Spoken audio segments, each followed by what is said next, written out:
Welcome to MuggleCast, your weekly ride into the Wizarding World fandom. I'm Andrew. I'm Micah. And I'm Laura.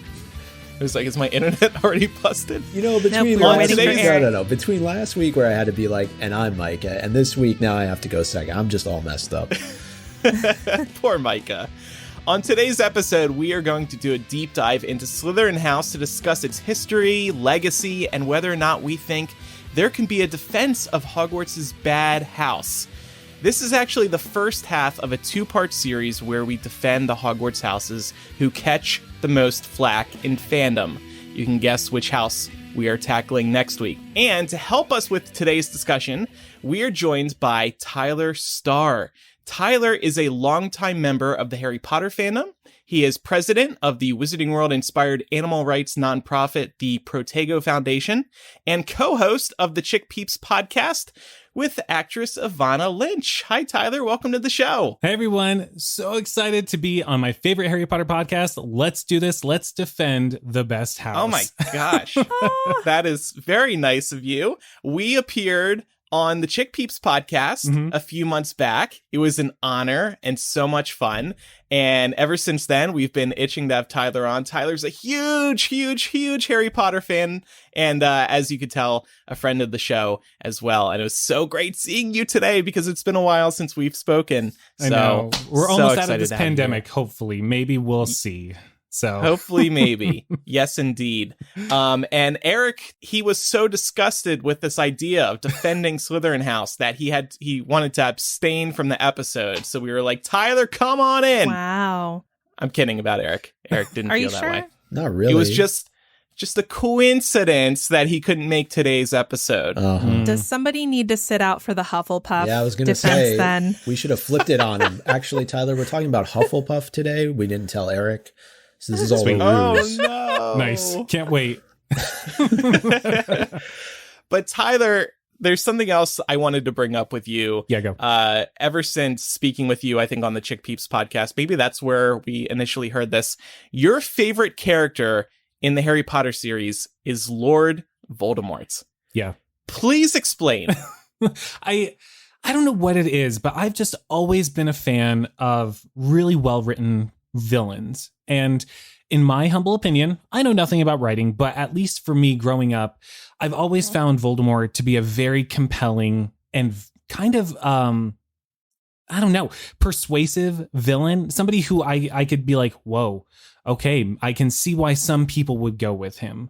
But I love Voldemort. I think his entire story, his backstory, how he was conceived, the emotions that he can and cannot feel.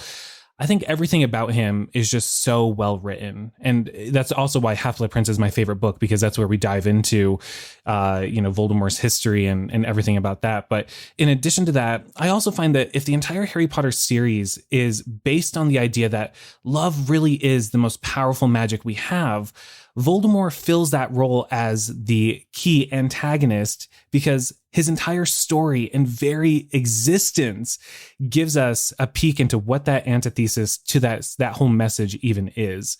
So I'm a big fan of the T riddle, and always will be. Of the T riddle. I also have to observe that Tylor brought a wand to today's recording, and he's been brandishing it so far. Very nice touch. I think we need to do that. I don't know why we haven't. I can't believe y'all don't. I know. It seems like a no-brainer for us. What have we been thinking?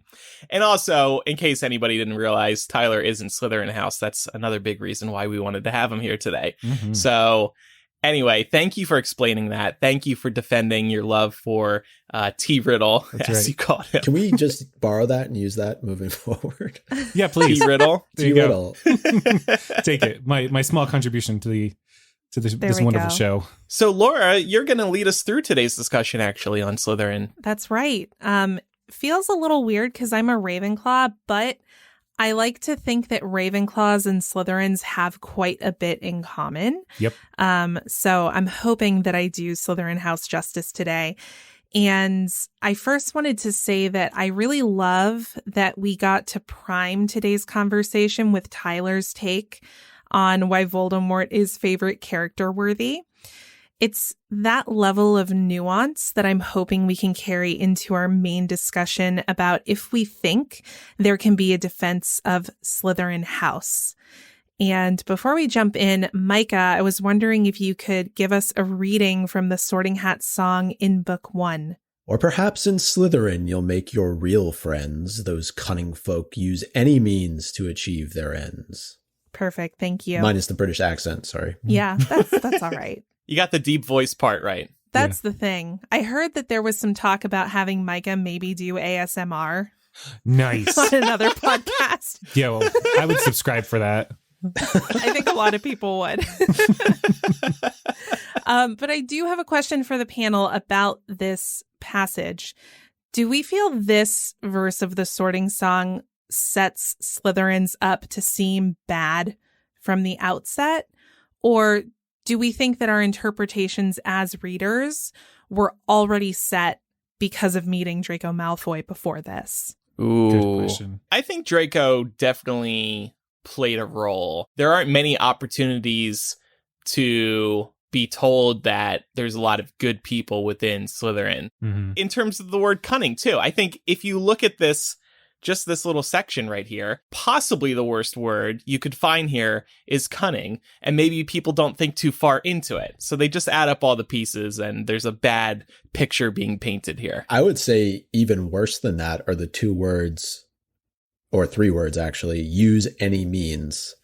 That gives you a pretty good insight into who they are going to ultimately become. See, I have a bit of a different reaction when I see this part of the song. And I think the 2 worst words or worst seeming words in this little passage are real friends. It sets up the reader to think, oh, Slytherins are surrounded by people who are fake friends, but within their own house, they have their real friends. So what are they doing with these fake friends? And it kind of plays up the idea of using someone, right? That's how I've always read that part of the song, is like, real friends. That's the bad part. And throughout the entire Harry Potter series, well, at least this first book, right? I subscribe to the idea that the author was going through and she was very much like, oh, I just have to have a bad house. I have to have the bad guys of the story, because this is going to be a kid's book, right? There aren't going to be a lot of deep adult themes. So we just need a bad guy. But hopefully, as we'll go through the rest of the books in this discussion, but I think she had to pull back on that idea. And so when we get this song, it's like, oh, I'm setting this up as this is the bad house. These are the bad guys. And then she walks it back a little bit. And anyway, I think the terms real friends are the sketchy ones. It's so interesting you say that, because when I read that, I get some of that, but it also makes me think of isolation. And it makes me feel like the Sorting Hat here is sort of setting Slytherin up to be the odd man out, as it were. Like, yeah, these are like the good houses.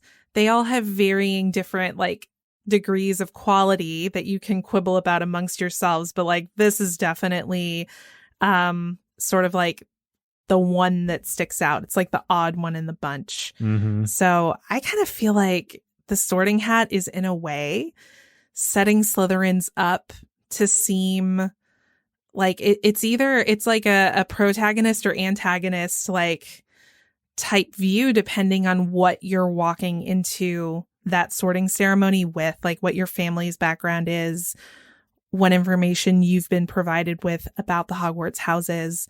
So you're going to read into this exactly what you want to see. I actually think that's kind of dangerous that the Sorting Hat does this. Yeah. And what a jerk. Going back to what Andrew had said about the cunning part of it, I think that initially when you read it, you're meant to think that cunning implies they're tricksters and they're going to do whatever is necessary in order to achieve their ends. But I think if you look at it after 7 books, or even as a little bit older, you can look at it, well, they're a bit more intellectual, and looking at cunning is a little bit of a different definition than maybe when you read it for the first time. Mm-hmm. Yeah. Well, and we know that originally the founders were all great friends. The Sorting Hat tells us about this in the sorting song in Order of the Phoenix. but that Slytherin's preference for Hogwarts to only accept students from pureblood wizarding families ultimately drove this particular core four apart. Andrew, I'm wondering if you could read this passage from the Sorting Hat song in Book 5. And at last there came a morning when old Slytherin departed, and though the fighting then died out, he left us quite downhearted. And never since the founders four were whittled down to 3 have the houses been united as they once were meant to be. So, obviously, the big legacy here for Slytherin that sort of hangs over everything is his preference for only educating pureblood wizards. And I think oftentimes it causes discussions about Slytherin House to sort of boil down to, are they prejudiced or are they not prejudiced? And I'm wondering if there might be a little more nuance in this conversation. In thinking about this, I think it goes without saying that there's no context that justifies prejudice. But I also wonder if there could have been an additional layer in there somewhere that influenced Slytherin beyond his bigotry. So a common theory I've heard is that perhaps due to persecution of magical peoples by muggles during the time, that might explain Slytherin's preference, but I wanted to get y'all's thoughts. I love this theory so much because to me, there are certain parts of both Grindelwald and Voldemort that I really do think is right in a certain way, not dominance or ruling over muggles and muggle-born witches and wizards, but this idea that wizards in and of themselves are somewhat an oppressed class of people, right? They are living in shadow on purpose, because they had to put in effect the International Statute of Secrecy to go into hiding and defend their people and protect their people from Muggle persecution that was happening. This fear that Muggles have of magic and of this ability that they don't have has caused an entire class of people to hide within the shadows of our everyday lives. And I do think that there is something to be said about this idea of breaking free as a magical person and living your authentic life, not in hiding, right? Why should they be so hidden away because of this fear and this persecution that has plagued the wizarding community for decades, maybe even centuries? I love the idea that Salazar Slytherin was at one point maybe even a good person and had this kind of idea, but through the retelling of this story, a giant game of telephone, and then with the introduction of the International Statute of Secrecy, that the wizarding community has viewed him as bad and painted him as this bigot. Now, there's something to be said about whether or not there really are portraits of the Hogwarts founders within Hogwarts, and that kind of thing, and whether that does capture who he is, because then, you kind of get a sense of what he does truly believe. But I love this theory, and I wish that we could get a little bit more of that expansion and think about it as in maybe he was at one point really just trying to protect witches, wizards, and magical people. Yeah, I think it's possible, or maybe not, but at the end of the day, we just don't know.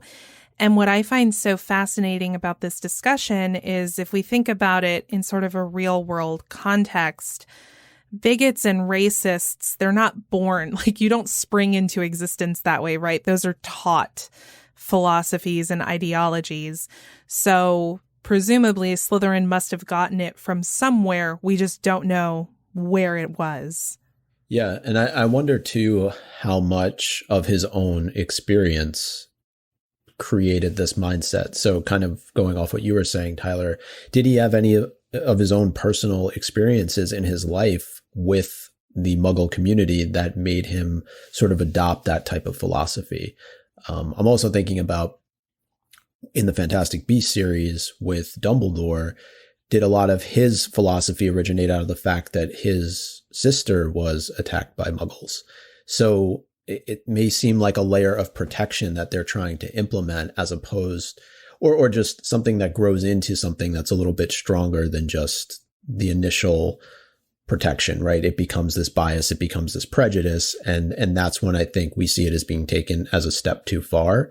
But yeah, I definitely, I would have never even looked at it that way. So I like the fact that Laura, you and Tylor kind of framed it in that context. Yeah. There's no doubt that muggles look down upon the idea of magic, right? So if we know that to be true, and we know to be true that Salazar wanted wizards to live openly or just simply live and, be accepted, then this theory can make sense.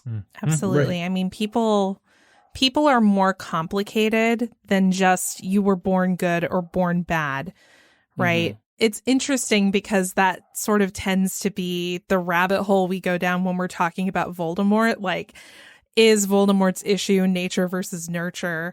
And that's like a separate line of conversation, but at the same time, I think is one that we will see with some of the prominent Slytherins that we discuss a little bit later.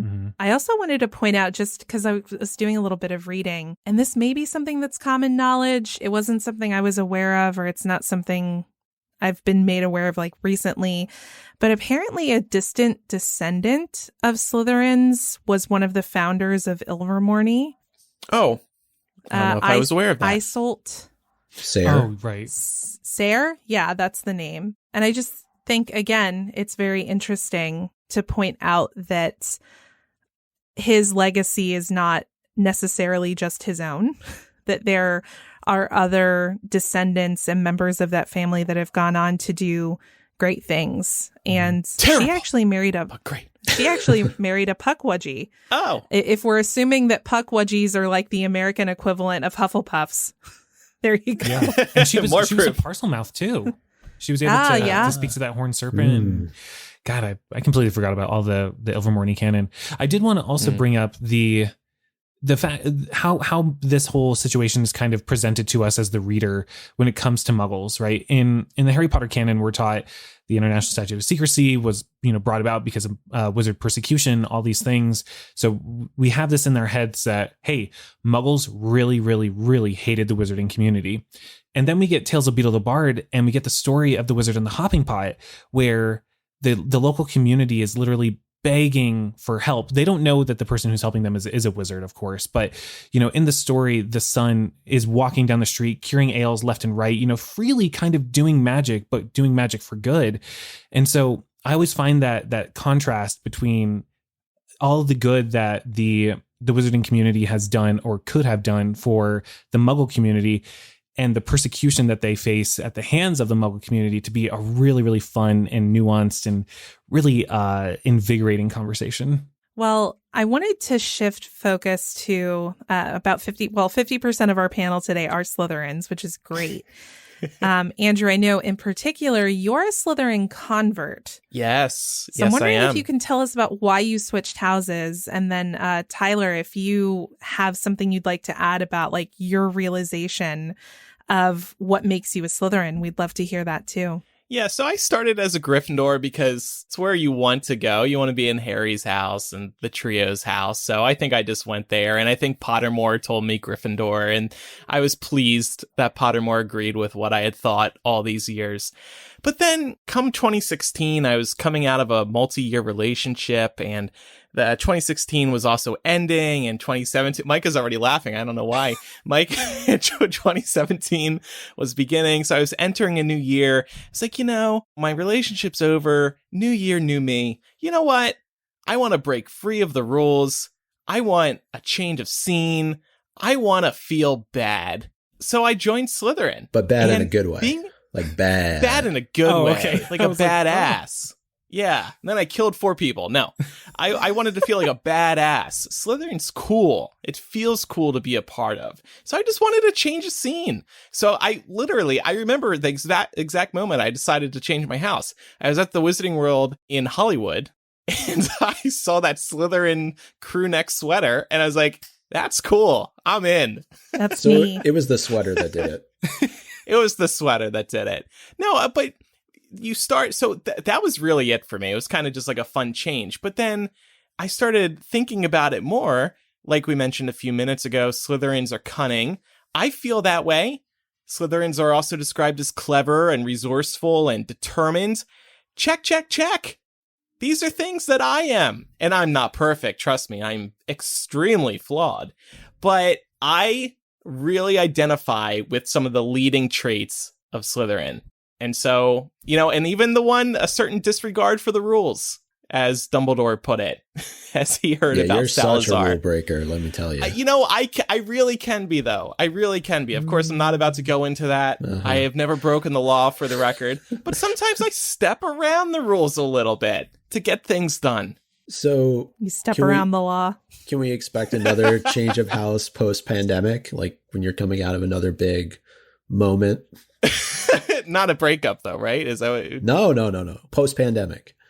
Like you got through the pandemic, you're feeling, I don't know, Hufflepuffy. Like you've just emerged from your den, There you go. Got a tray of Right. cookies or something. Yeah, I just want to bake some goods and make some friends. I think I'll be a Hufflepuff now. No, yeah, I don't see myself changing houses again unless I run into a really cool new piece of apparel at a Wizarding World theme park. There we go. Just to close this out, I want to say, despite the story about the sweater, I'm very proud to be a part of Slytherin House. I really feel like I am a Slytherin. Good. We're proud to have you. What about you, Tylor? Ever since I was a kid, I've always identified as Slytherin. And I think once you get past the idea that we're experiencing the Wizarding World and the story through Harry's eyes, so we're not going to get every little bit of what it truly means to be a character in that house.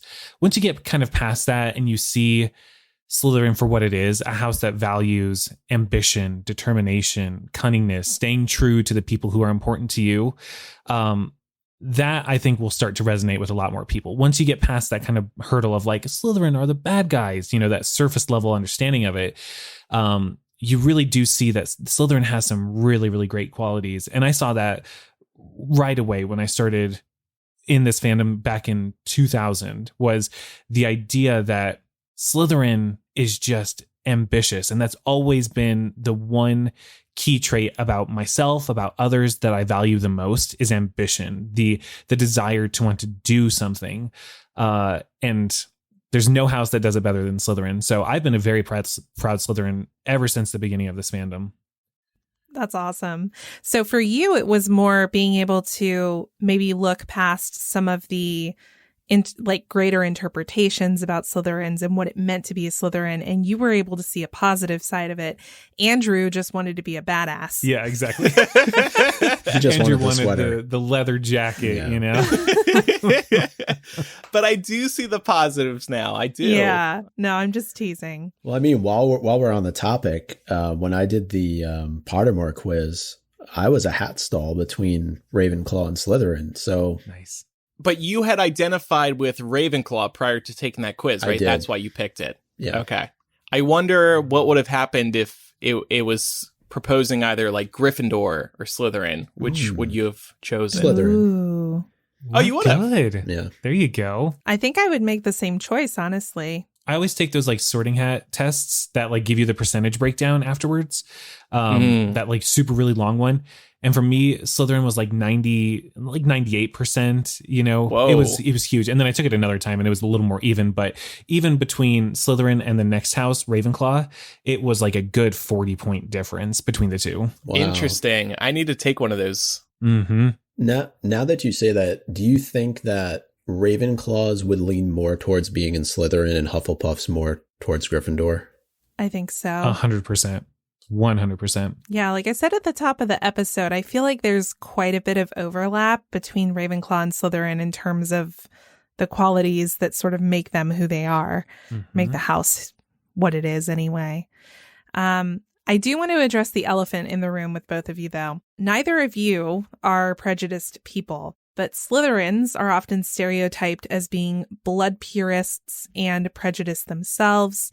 We do see examples of Slytherins who are not, but I think it's fair to say the vast majority of the ones that we spend a lot of time with in the books are. So what do you make of this? How do you reconcile not agreeing with that particular ideology, but still being Slytherins yourselves? Yeah. When I think of, encountering other Harry Potter fans and they tell me what house that they are in, I never think, and if they tell me Slytherin, for example, I never think of the bad things. I'm thinking of my house in the scope of the fandom, fellow Harry Potter fans. So I just focus on the good parts of it. Because we in the fandom, we're deciding on our Hogwarts house to identify for each other's amusement, to share for each other's amusement what house we're a part of. It's a fun discussion topic. And I put all that aside. I put Salazar's history aside and some of these other Slytherins aside and, all the terrible things. And I'm just talking about it from a positive trait perspective. I'm in Slytherin because of these reasons. That's real good. I take a different route where when it was revealed that Merlin was a Slytherin, I would tell every single person, because, I would tell people I'm a Slytherin and they're like, oh, you're the bad guy. I'm like, no, what are you talking about? No, they're good people. Let me find them, though. And then when it was revealed that the greatest wizard to have ever existed, this great Merlin was a Slytherin, I was like, done. Ting, we win. Like, the best wizard in wizarding history, aside from Dumbledore and, whatever. But this wizard who is so strongly revered as being the greatest, being a Slytherin, showed me that it really was, you could break out of those stereotypes. It isn't so much that Slytherins are all prejudiced. It's just that there are a lot of prejudiced people in Slytherin, and that the greatest wizard in wizarding history was a Slytherin. There has to be something more beneath that surface. So that's what I would always tell people is, well, did you know the greatest wizard that ever existed, Merlin, was a Slytherin? And they're like, whoa. So I love that. Well, I feel like Slytherin also gets a lot of, obviously for Salazar and his prejudices, this is warranted on him, but they get a lot of flack for like the overarching theme of like anti-Muggle discrimination. But I think what a lot of people forget is that there are people across all four houses who discriminate on the basis of blood purity, but also your like personhood. Like if you're a magical creature and not actually a wizard. Plenty of people across all four houses who discriminate on the basis of that. So this is a larger problem in the wizarding world. And I agree that while there are quite a few people in Slytherin who exhibit these tendencies, it's unfair to say all Slytherins are racist, essentially. Right. Mm-hmm. Don't get it twisted. One of the things that came to mind, and I think we mentioned this, it may have even been on the last episode with respect to Slytherin, is that all of the houses have some level of inherent bias. If you think about the Sorting Hat and how it's essentially classifying all of the students within the school, there's bias just inherently, whether you're in Gryffindor, Hufflepuff, Ravenclaw, or Slytherin. It doesn't really matter. It's just that with respect to Slytherin, there happens to be, essentially one or two wizards who have put a massive stain on the house, and they need to do some work to clean that stain up. But I think if we were to dig in the histories of Gryffindor, Hufflepuff, Ravenclaw, we would probably find things that may be on the same level, or in some cases even worse than what we saw from some of those that were in Slytherin. Yeah, that is such a good call out, because the other three founders bounded together against Slytherin based on his prejudice, which was the right thing to do. But it also means that, history is written by the victors, right? So like there probably is a good chunk of history about the other founders that even in the wizarding world, people would not be privy to. And chances of us being privy to it are, I would say, slim to none. Mm-hmm. So yeah, that's absolutely a good call out. And with that said, I'm wondering how much of Slytherin's legacy should be used against current members of Slytherin House, particularly the ones who sort of follow in his footsteps. Thinking of like the book 2 Draco Malfoys of the world who are saying, I'm so excited for the basilisk to murder all the mudbloods. I hope Hermione's next. But, and people are probably not going to like that I'm going to say this, but Draco at the time is 12. Yeah. I agree with that. He probably finds it somewhat cool what's happening, and he doesn't really understand the full impact of what it is that he's saying. And I also kind of thought about when he's calling Hermione a mudblood, does he really understand truly what that represents? And is he just saying it because it's cool and it's fun? Because I think if we look back, there are probably things that we've said in our younger years that would be offensive to some people, but we just thought it was funny or cool to say it in the moment because it made us look cool. Mm-hmm. Or we thought it made us look cool. That's how he was raised too. Mm-hmm. Yeah. Oh, absolutely. He doesn't know any other way. But in terms of the adults, we can compare them to Salazar in certain ways and look down upon them because they do hold some of the values that he does as well. There's less room to forgive a Bellatrix or a Lucius or any of these others who are very problematic and are full-grown adults. It would be one thing if Draco didn't change. Draco did change. Well, and I think people will tend to take characters from other houses on a case-by-case basis. I mean, look at the Marauders.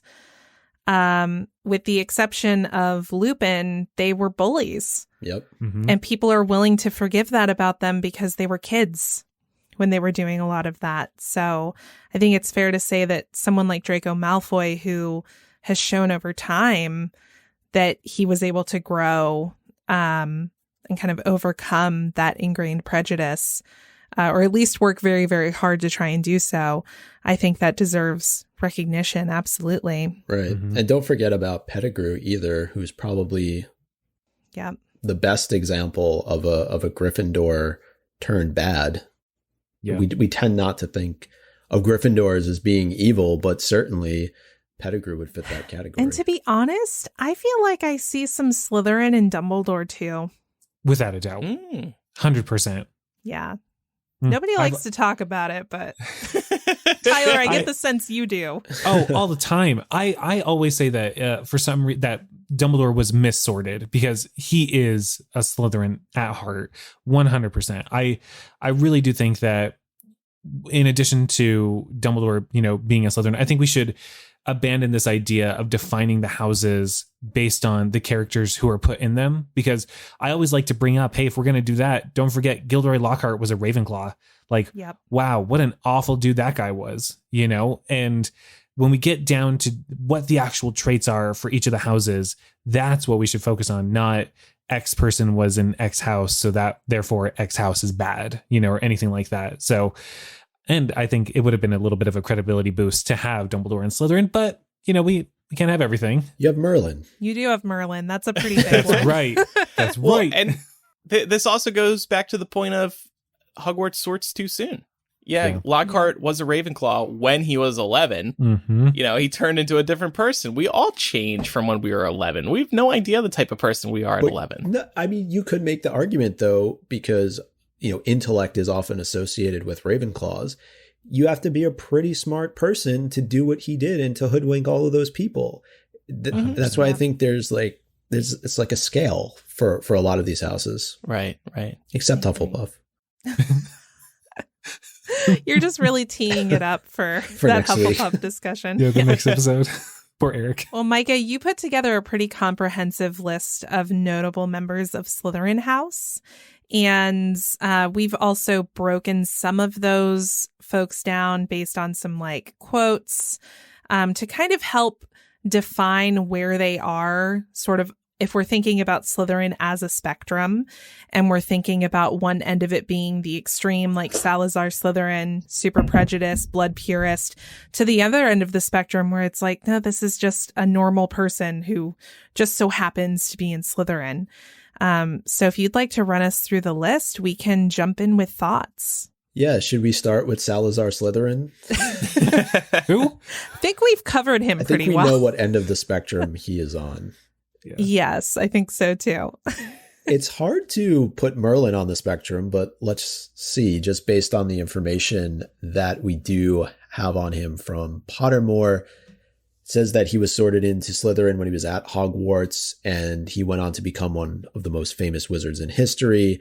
The Order of Merlin, named to commemorate him, has been awarded since the 15th century, And legend has it that the first order of Merlin's green ribbon reflects his Hogwarts house. So you don't get a whole lot of information there on what kind of a person he was, but I'm open to suggestions here. I don't know a whole lot about Merlin as a figure, apart from obviously he's not just like a Harry Potter canonical character, right? Mm-hmm. But it definitely carries a good deal of weight to think about someone like Merlin being a representative of that house. Mm-hmm.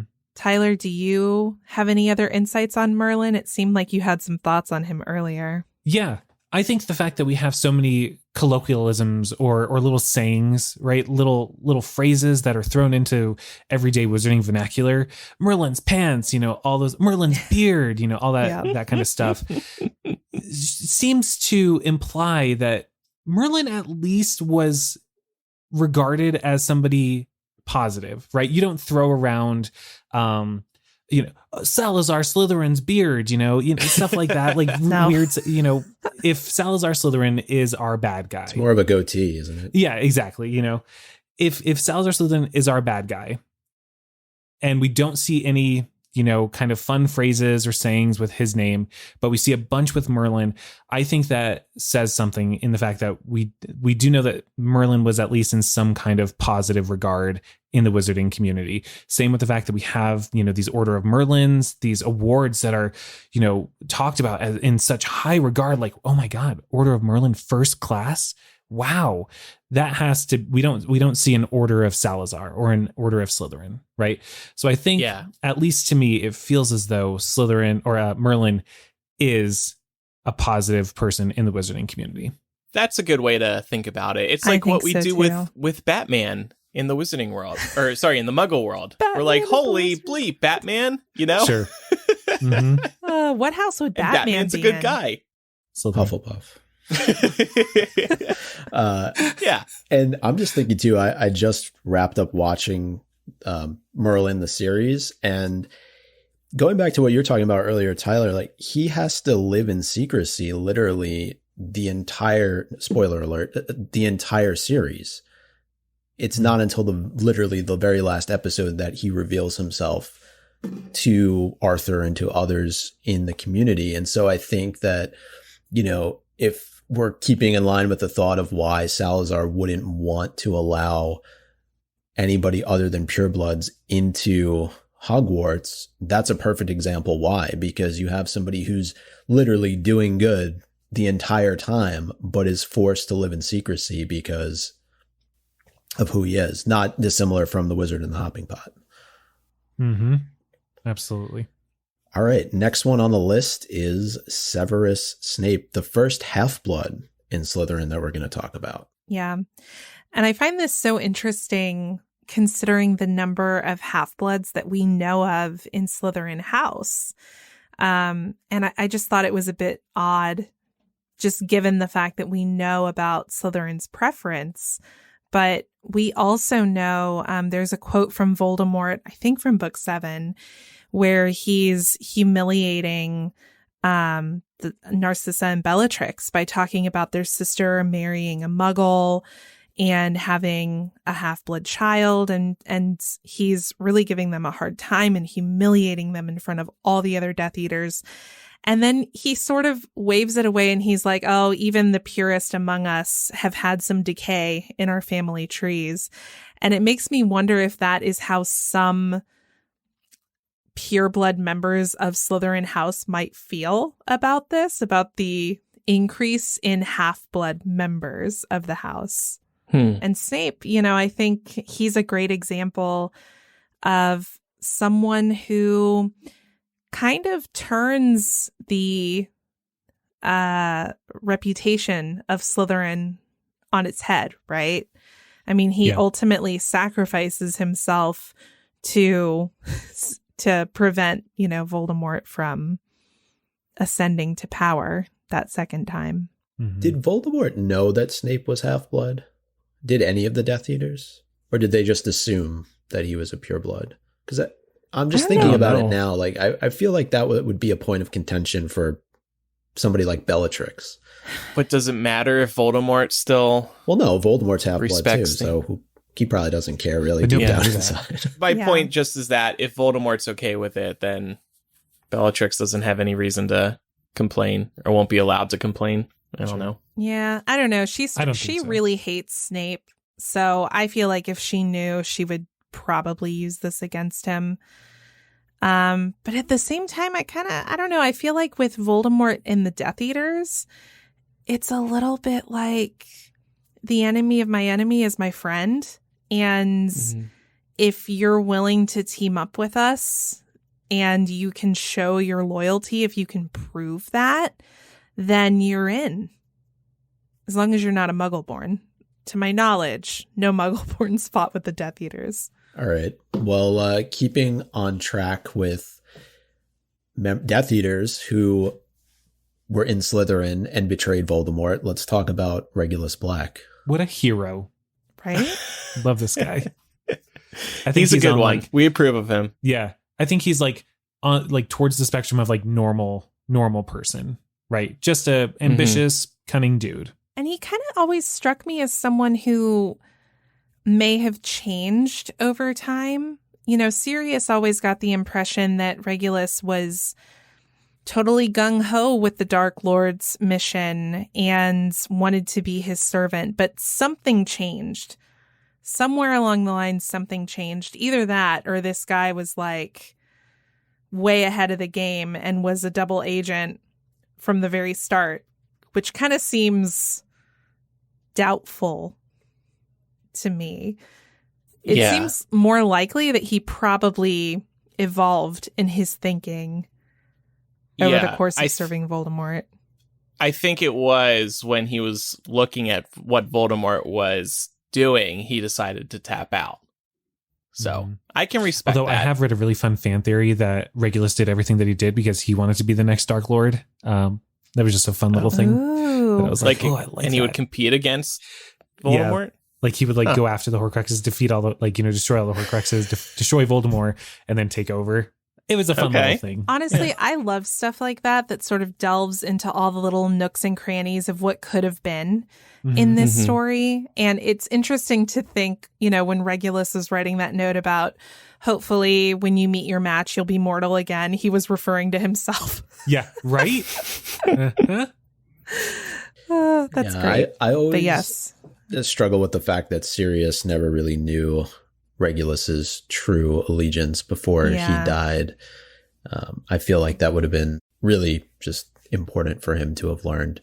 But sticking with that family, Phineas Nigellus Black, I'm kind of wondering, is he better in portrait form than maybe when he was around as a real person? But he seems to have softened a bit in his portrait form and is certainly ready, willing, and able to help as needed. I mean, he comes in clutch many times throughout the series, so maybe he's a little bit tired of the pureblood mania.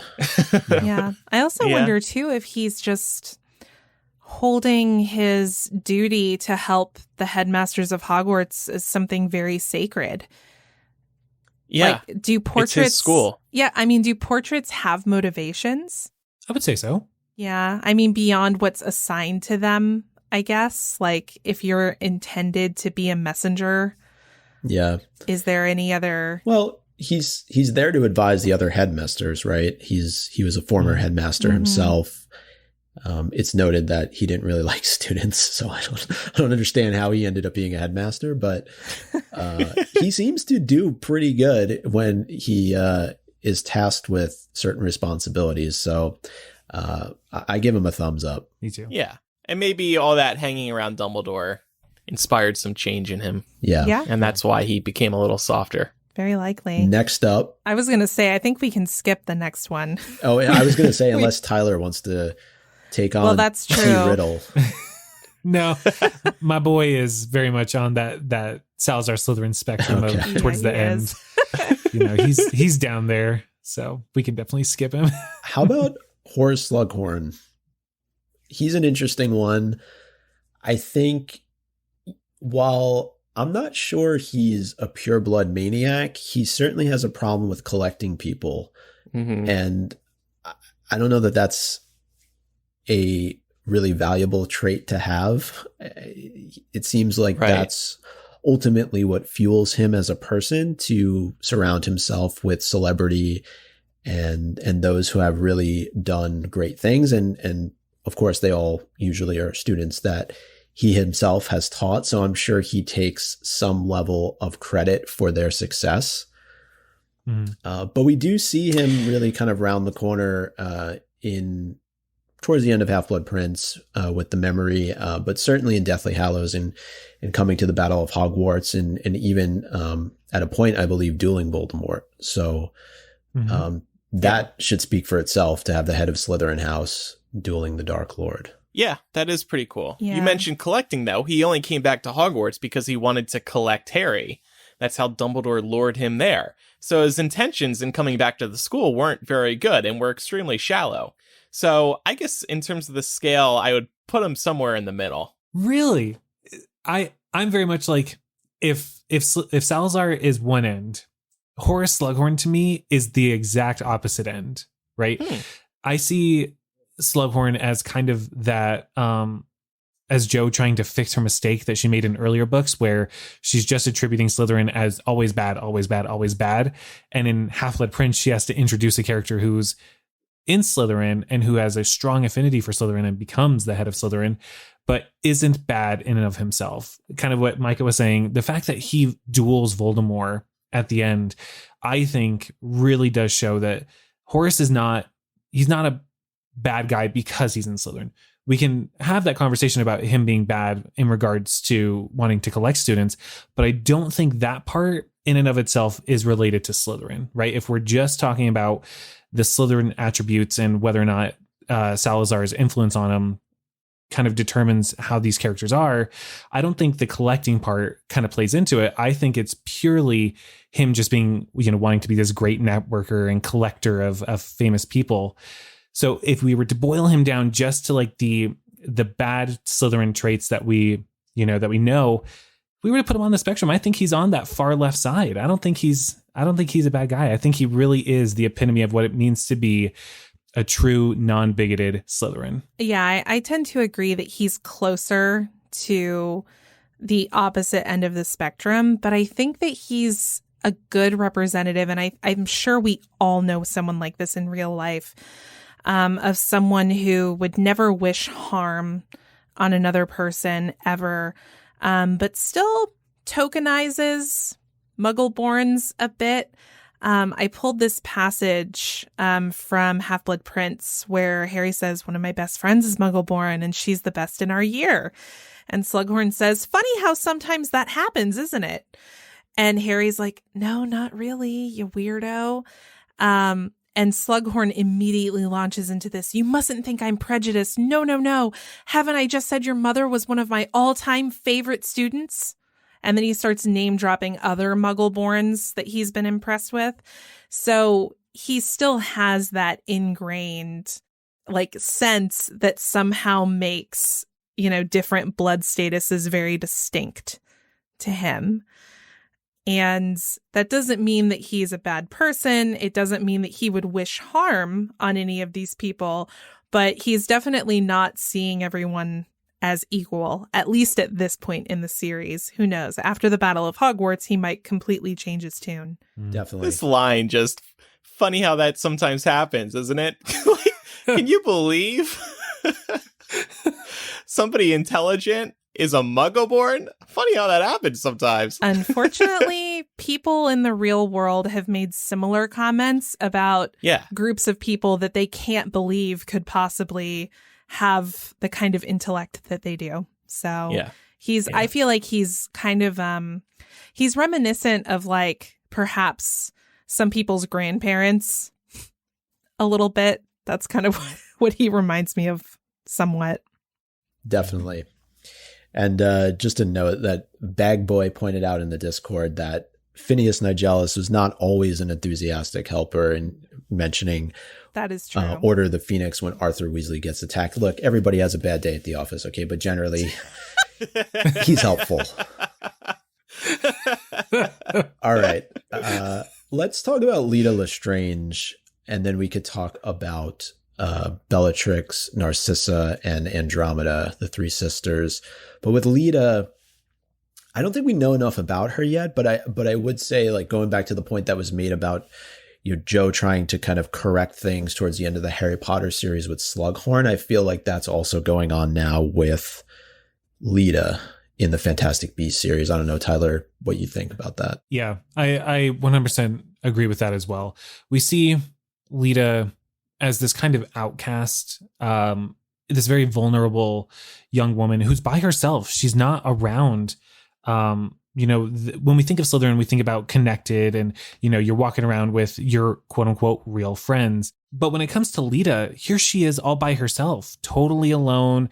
And she's, I don't know, she doesn't feel like she fits in. And I think that's showing a more vulnerable side of Slytherin. What happens when you enter a house that is supposed to be the most connected house with, you know, your fellow housemates, and you feel like the outcast? And I think that kind of writing and setting her up in that way with Newt Scamander is a really fun way to see Slytherin that we don't see Slytherin that often. But I do think, yeah, again, Leta is not prejudiced herself, at least that we know of. I want to say that she's not. But yeah, I think she's a really good new representation of what it really means to be a Slytherin. I think so too, particularly with how racked she is with guilt over what, you know, she thinks her role was in Corvus's death, right? Mm-hmm. And she's lived her life determined to turn over a new leaf. And she's working in some kind of official capacity with the ministry now. I forget what it is. It's magical law enforcement, I think it is. So she's trying to be very lawful, and she also sacrificed herself. Spoiler alert. Maybe. Perhaps. I've read a really fun theory. Yeah. So we'll see. What's your theory? The theory that came about was that the Protego Diabolica doesn't actually kill you. It actually just takes you to a special cell in Nurmengard. I don't know, but I really, really doubt that Leta Lestrange is going to be introduced and then taken away in one film like that. I think we're going to be seeing her again. I agree. Definitely. We have sacrificed here in the doc with quotation marks because that's like an outstanding question. Yeah. But still, one way or another, she performs some kind of sacrifice in an attempt to distract Grindelwald from what he was doing in that moment. Mm-hmm. Definitely. So yeah, definitely a very like I would say maybe Leta is the other end of the Slytherin spectrum. Perhaps. Yeah, I could see that too. Maybe it's her. And she was friends with the Hufflepuff. You got to give her credit for that. That's right. You do. Don't tell Eric I agreed with you. But, you know, we're talking about Slytherins on a spectrum, and I don't think there's probably any better representation of that than Narcissa, Bellatrix, and Andromeda. And opening it up just to discuss, but I would say Bellatrix would probably be on the Salazar end, Narcissa would be somewhere in the middle, and Andromeda would be on the Slughorn Leta side of things. I agree. That's exactly I like that. put them too. Mm-hmm. Yeah. Especially marrying I agree a muggle. with that. Yeah. Yeah. Although I was refreshing myself on Narcissa a little bit ahead of this discussion because I feel like when we talk about her, we only touch on her in the context of like how her character arc rounded out, in that it was a mother's love once again that saved the day. But she's not the greatest outside of that. There's this one scene where the trio comes across Draco and Narcissa in Madame Malkin's. Draco's getting fitted for his robes. This is after Lucius has gone to Azkaban. And at one point, Draco has a fit and just like throws his robes to the ground and decides they're going to go somewhere else. And Narcissa says, "You're right, Draco," said Narcissa with a contemptuous glance at Hermione. "Now that I know the kind of scum that shops here, we'll do better at twill fit and tattings." Oh my gosh. So yeah, Yuck. she's definitely like maybe middle, but like erring closer to the Bellatrix side of things, at least at this point in the series. But that tells me that she's she's kind of an opportunist, because the second that this ideology was not going to work out well for her family, she's like, oh no, whatever, I don't care. Voldemort who? I don't care. Exactly. The whole Malfoy family's trash. Well, I don't think we can talk about Slytherin House without talking about its house ghosts. So the Bloody Baron, he killed somebody.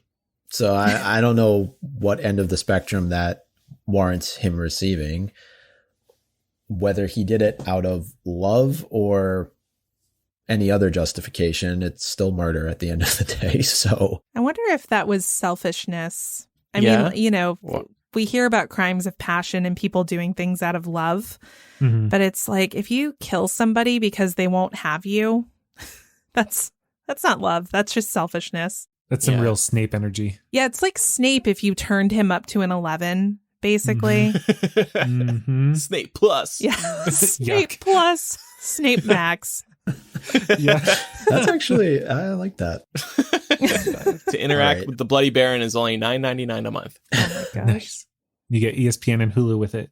Now, there are a few Slytherins we notably omitted here, but Laura, you noted how a few of them are still down with the founders' pureblood mania, and two of them are Malfoys, and one of them is our good friend of the show, Dolores Umbridge. Yep. Punching pillow, patent pending.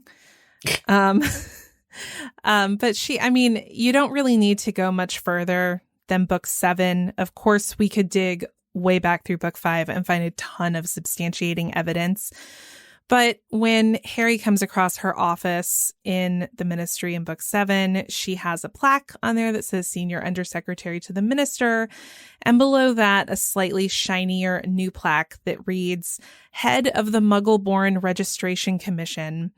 She's kept detailed notes on anyone that she deems to be undesirable, their blood statuses, as well as their perceptions of Muggles and Muggle-borns. And we'll refer to pure-blooded wizards as blood traitors if they're friendly to Muggles and Muggle-borns. So it's a pretty easy one. She's like Salazar Slytherin, end of the spectrum. Well, sure. and she's another half-blood too that we should just call attention. Yeah, anytime there's a character like this, it kind of feels like their whole approach is that they feel like there's something deficient in themselves because they're not purebloods, so they're like having to make up for it Double down on the evil. by being maniacs. Well, and if I'm remembering correctly, it was something about how her father wasn't rising enough within the ministry, and she considered him like a disappointment. And then she had a sibling who was a squib. So it's just like she wanted to basically purge herself of that and pass herself off essentially as a pureblood. Yeah, exactly. What about father and son Malfoy? So Lucius is definitely another very obvious example. I pulled a quote that I had actually forgotten about from Chamber of Secrets, and I know this is earlier in the series, but I think Lucius holds pretty true to this line of thought throughout the whole series. When he comes to inform Dumbledore that the school governors have all signed a petition asking him to resign. And he literally ends this statement by being like, 2 more Muggle-born killings this afternoon, wasn't it? At this rate, there will be no Muggle-borns left at Hogwarts.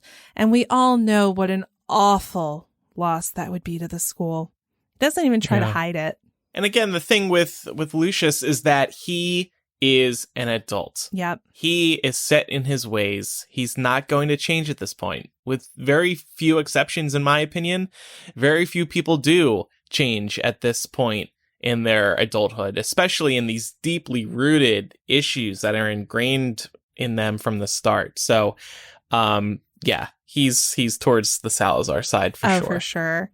What's interesting about Lucius, though, is we know that after the first Wizarding War, he denied everything. You know, he claimed to have seen the light, and I think he also claimed to be under some kind of spell that was causing him to participate in all of Voldemort's nefarious acts. So he's also a creature of opportunity. I mean, we see this at the end of Deathly Hallows, too. He's just like trying to get out of there as quickly as possible. Yep. I felt like it was one of the portrayals they did really well in the movie, actually, was showing the Malfoy family noping out. Just like being literally like, running. bye.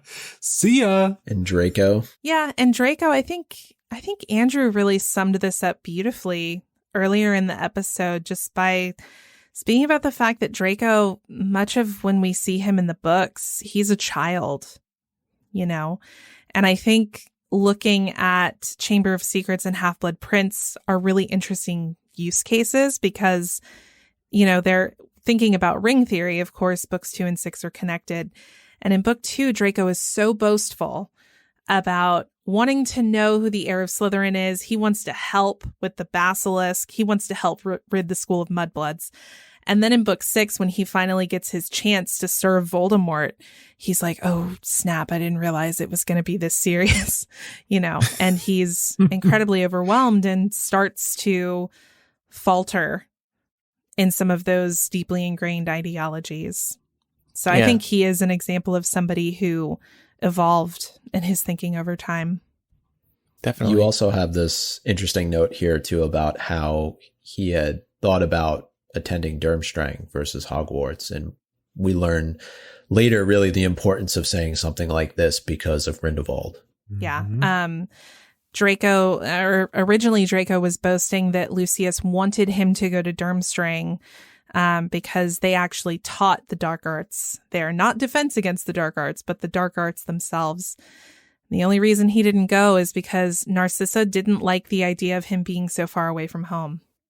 Mm-hmm. So again, another example of her sort of like choosing convenience and the safety of her family over her purported ideologies. Is Durmstrang just one big school for Slytherins? You know what I mean? Like, if we were to follow that kind of, you know, surface level thinking of Slytherin is bad, dark arts, blah, is Durmstrang really just a school of only Slytherins? / if that's the case, or if that's not the case, where does that fall? Like, is Slytherin, or would the equivalent of Slytherin be like Gryffindors? And then is there an even worse house at Durmstrang? Like a super dark arts, like a super Slytherin? You know what I mean? Slytherin Plus. Yeah, there you go.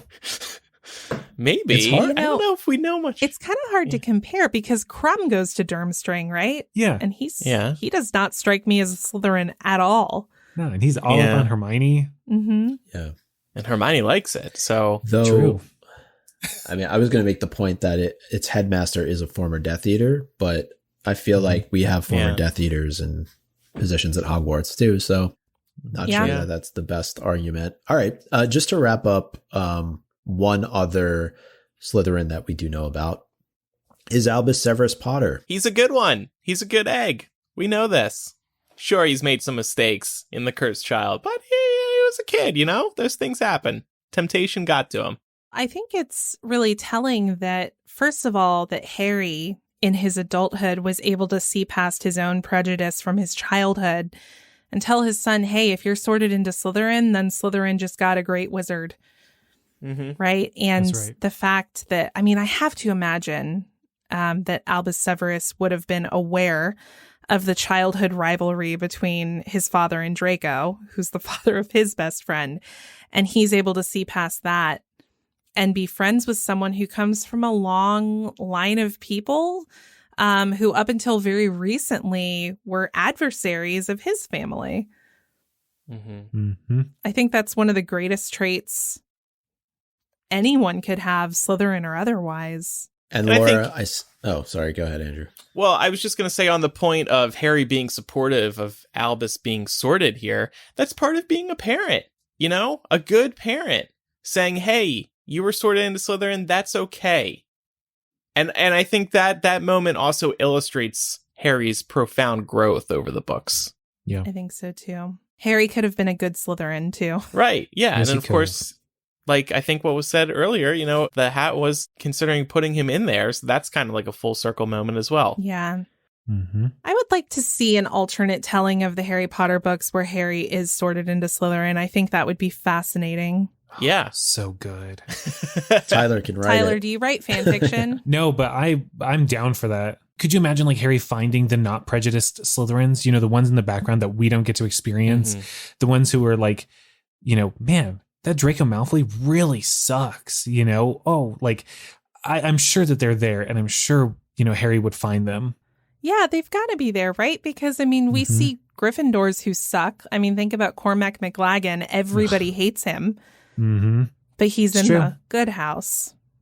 I think if Harry was in Slytherin and had made those connections, we would have had some Slytherins stay behind for the Battle of Hogwarts. Ooh, that is interesting. I always thought it was a bit odd that none of them stayed, with the exception of Draco and company. Like, it just seemed, it kind of felt to me, it was a little disappointing because it felt like so much work had been done to sort of make the portrayal of Slytherins more nuanced. And then in the end, it was like, no, they all dipped. Yep. So yeah. And that was Rowling's last chance to kind of be like, look, there's a lot of good Slytherins out there. Oh, well. Yeah. Enter Leta. Pretty much. Exactly. Leta is the answer to everything. And the author kind of doubles down on that too by having Pansy Parkinson be like, well, there he is, grab him. I know. It's like, come on. Yeah. I know. And I think, doesn't McGonagall in the film encourage Filch to take Slytherins to the dungeons? That's not what happens in the book, right? They just leave. Mm-hmm. Yeah. It was just, Except that was Slughorn, he's there. Yeah. It felt like they were attempting to do fan service in that moment, but it kind of makes me wonder if they understood the fandom's perceptions about McGonagall houses. fan service? When does that ever happen? Only twice in that 20-minute span of time in that movie. And they're both very good, in my opinion. Well, no, I was talking about Crimes of Grindelwald. Oh, yeah. But anyway, God, poor McGonagall. I got you, They're just Micah. messing with Thank her you, Tyler. timeline and everything. Well, I've really appreciated the conversation. I've liked how we've been able to explore that in Slytherin House, just like any other house or any other group of people, there's good and bad there, right? Yeah. It's kind of like Sirius said in Order of the Phoenix, the world is not split up into good people and Death Eaters. It's a lot more complicated than that. So hopefully that's something that we were all able to take away from this. Andrew, it looks like you want us to say one or two nice things about Slytherins, right? I do, Laura, because I see this episode and next week's episode as a resource for people who are looking to be able to defend Slytherin, whether that's because they're in the house or they feel like they want to defend this house. And they just want to see it differently than it's joked about in fandom. So I can start. I just want to say, getting back to my conversion earlier in the episode, again, revisiting these traits, being clever, being resourceful, being determined. I am someone personally, I'll toot my own horn for a moment, who is self-made, and it's because of my Slytherin traits. So if you are a Slytherin, you can know you are somebody who can go at it on your own. You can be street smart instead of book smart, even though Slytherins can be book smart too. You are a very intelligent person who is capable of taking on anything. And I applaud all the clever ways that you take on life. And please share them with me because I admire that type of thing very much. Snap, snap, snap. Just don't admit to breaking any laws. Tyler, what do you have to say about Slytherin? If somebody ever comes to you and says, Slytherin is bad because of X character, bring up some of the characters that we've talked about who are in other houses who are just equally as bad. That in and of itself will destroy, your opponent's argument, and then remind them of the good people who are in Slytherin. Regulus Black, Merlin, these other people, Horace Slughorn, these other characters who are good and who value ambition. I think that will really help with your argument, right? And tell them, what is it that makes somebody a Slytherin? It's their ambition. It's their cunningness. And that's all that really, I think people need to know about what it means to be a Slytherin and why people should be proud to be a Slytherin. Love it. I'm coming at defending Slytherin ultimately because my partner is a Slytherin, and he's the best person I know. Thank you. Thank you very much. I ship it. Joking. No, it's fine. I ship it too.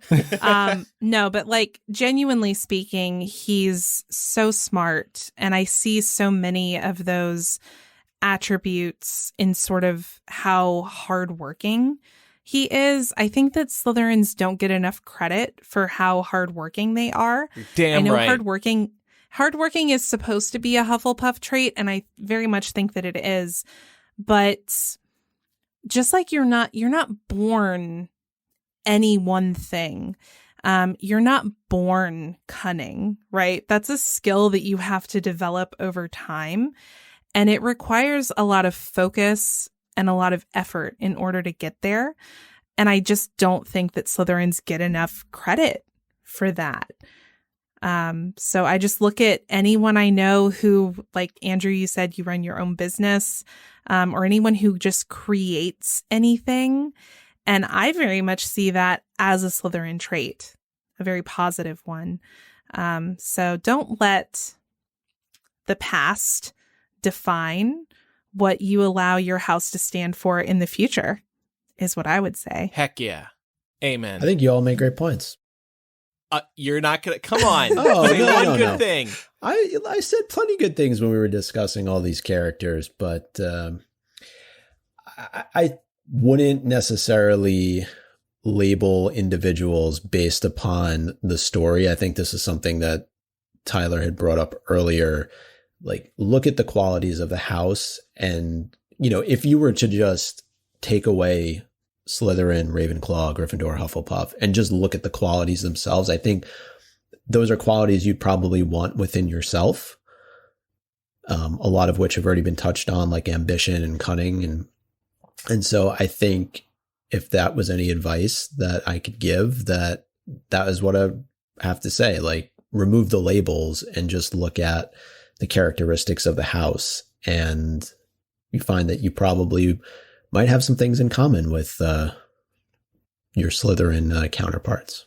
Yep, I definitely do. So on our social media channels, we also asked listeners to send in their things, their supportive messages about Slytherins, and we got a bunch. If you have any defenses of Hufflepuff or Slytherin, by the way, feel free to reply to our posts that we made on social media, and we'll try to include those in a future Muggle Mail episode, or maybe on the Hufflepuff discussion next week. Coolberry said, I'm a Slytherin and my sister is a Hufflepuff, and we are great travel buddies because I have all the street smarts that come from having more cunning, and she has all the friendliness that helps us get into places.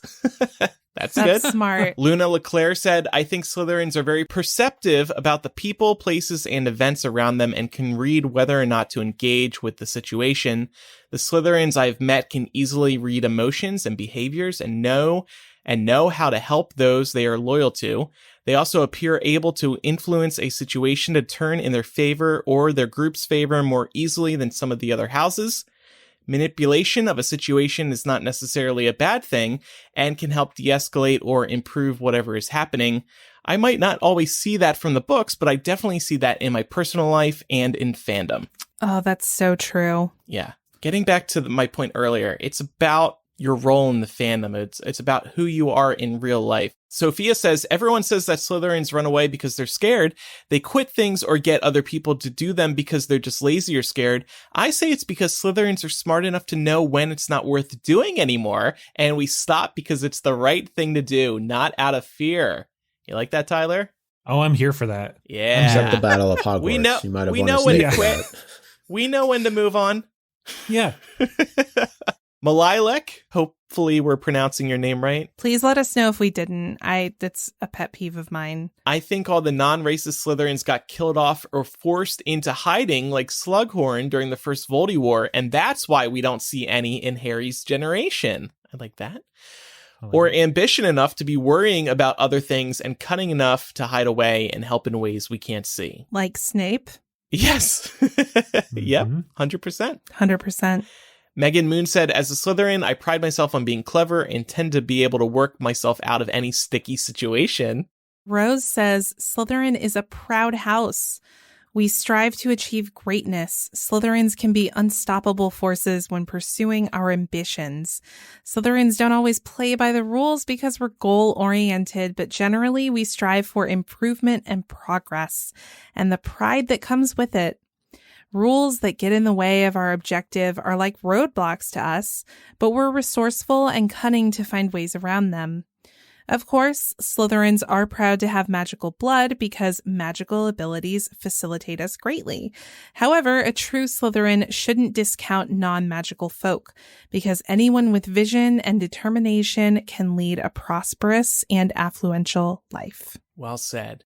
That is our defense and analysis of the Slytherin House.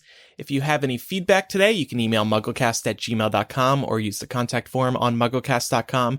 You can also call us 1-920-3-MUGGLE. That's 1-920-368-4453. You can also record a voice memo on your phone and send that to mugglecast@gmail.com. Just try to keep your message about a minute long, please. And we may include that on a future Muggle Mail episode, probably coming up in 2 or 3 weeks. All right, well, Eric is not here. Like I said, he abstained because he can't stand Slytherins, but it is still time for Quizzic. Last week's Quizzic question was, as of the late 20th century, Tina Goldstein lived with her husband, Newt Scamander, in Dorset with their pet Kneazles. What were their pets' names? And the correct answer to that question was Hoppy, Millie, and Mauler. Last week's winners included Newt and Tina Forever, Snitch 101 Laura fan. Okay. Amazing Autism, The Real Slim Shady, Countess Vermicelli, Michaela, Aberforth's second favorite goat, and the toy car you lost under your bed when you were 6 wants to order an extra large fire whiskey. Cool. Yeah. Wow. I know, right, Tyler? Right? We need to put a character limit on this form. No, I love it. We get some real winners in here. Yeah, we do. I'm disappointed no Count Ravioli this week. Oh, We got it wrong. Where you at? Countess Fettuccine. Yeah, where's Countess Fettuccine? Countess Vermicelli is in here. What more do you want? true. That's true. All right. Next week's question. What living creature are both Marvolo Gaunt and Salazar Slytherin compared to in appearance? So very appropriate for our Defense of Slytherin episode. I love this Awesome. one. Good job, Micah. Couple closing reminders before we wrap up the show. Don't forget to join our community of MuggleCast fans today at patreon.com/MuggleCast. Sign up now before September 1st. And you will be eligible to receive this year's physical gift, whichever you choose. By the way, y'all, I received a couple samples of the socks a couple days ago, and they turned out perfect. They look so good. Yeah. I've been meaning to post a picture on social media. I had my sister model the socks on her legs, because my legs and my brother's legs, a little too hairy, for a leg model, So anyway, you'll see those pictures soon. Check out my sister's legs on our social media. Nobody's going to believe that it's your sister now. We're all going to think it's you. There's nothing wrong with hairy legs. No, Andrew. I don't know. It grosses me out a little bit. And I'm talking about my own. Shouldn't. So anyway, you'll see these socks on the social media channels, and we also have the car as well. So 2 options this year to choose from. If you pledge at the Slug Club level, you can pick either or both. You'll also receive instant access to years of bonus MuggleCast installments, our exclusive Facebook group where fellow Harry Potter fans hang out. That group is awesome. You'll receive a personalized video thank you message, all kinds of things. Patreon.com/MuggleCast. Thank you, everybody, for your support. Be sure to sign up before September 1st in order to be eligible for that gift. That's very important. And you have to fill out that form. Finally, make sure you are following the show for free in whatever app you use to listen to podcasts. And if they have a review feature, please do take a moment to review us. We would really appreciate that. And last but not least, do follow us on social media. We are MuggleCast on Twitter, Facebook, Instagram, and YouTube. Tyler, thanks so much for joining us today. You are awesome.